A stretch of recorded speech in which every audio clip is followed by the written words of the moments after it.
And now joining us with more on the unfurling financial crisis in the Palestinian Authority is founder and executive director of the Israel Institute for Strategic Studies, Dr. Martin Sherman.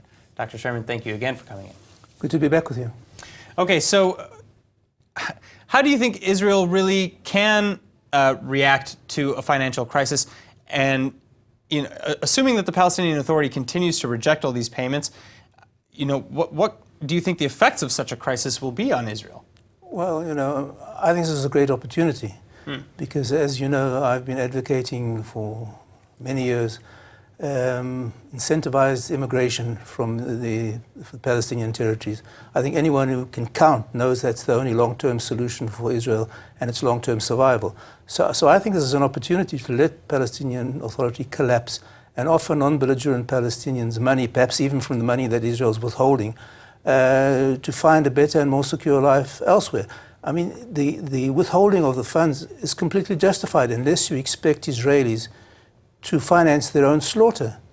And I think if Israel were to backtrack on this, it would be a slap in the face for the US Congress, who's also passed a law withholding funds from the Palestinians, the Taylor Force Act. Yeah. So I think this is a great opportunity. Or Israel could say, you guys want to collect your taxes, collect them yourself. We'll see how good we'll see how you fare. The fact that Israel collects taxes for the Palestinians means because Israel can collect them. If Israel were to stop collecting customs and even some income tax for Palestinians employed in Israel, the Palestinians would be completely bereft of funds because I don't think they have the ability to collect the funds. And I think this shows Abbas's callous disregard for the welfare of his people, as he did with the sanctions in Gaza. And I think this is an opportunity for Israel just to let the Palestinian Authority collapse, to show that it's not a viable entity on its own. Well, okay. So first of all, is it possible then, on the other side of this, that should a collapse occur in the Palestinian Authority, we'll see much more violence? Is it an equal opportunity for Hamas and their attempted coup, as we've seen, sort of attempts? I think that depends on what Israel does. If Israel deploys forces within Judea and Samaria to forestall a Hamas takeover, look, I think what you see now with basically, I think even people who used to be fervent two-staters are beginning to doubt the viability of that solution.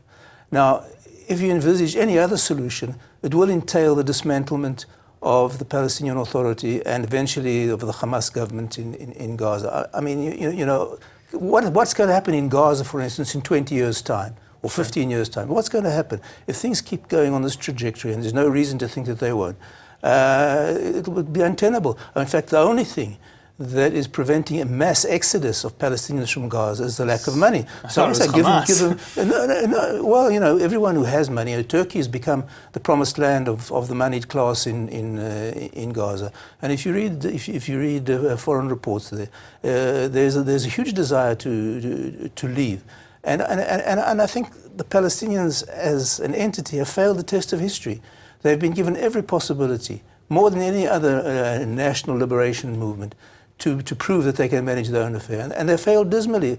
The last quarter of a century has been a huge indictment, not only of the two-state solution, not only of the land for peace paradigm, but for the ability of the Palestinians to manage their own affairs. And at some stage, the penny has to drop. Now, you mentioned earlier the possibility that Israel maybe even uses the funds that they've been collecting on behalf of the Palestinians via taxes to fund this incentivized immigration or some other such program.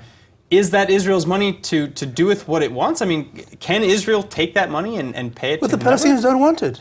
Well, I mean, they're rejecting it, sure, but does that necessarily mean that... But they're not keeping the money. They're giving it to the Palestinian people to do what they want. It's not as if Israel is taking the money and using it for projects in Israel or building roads in Israel. They're saying, here, we've got this money.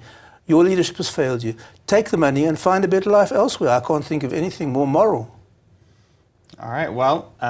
Dr. Sherman, as always, thank you so much for sharing your insights, and I guess we'll have to wait and see how this all works out, especially with the funding.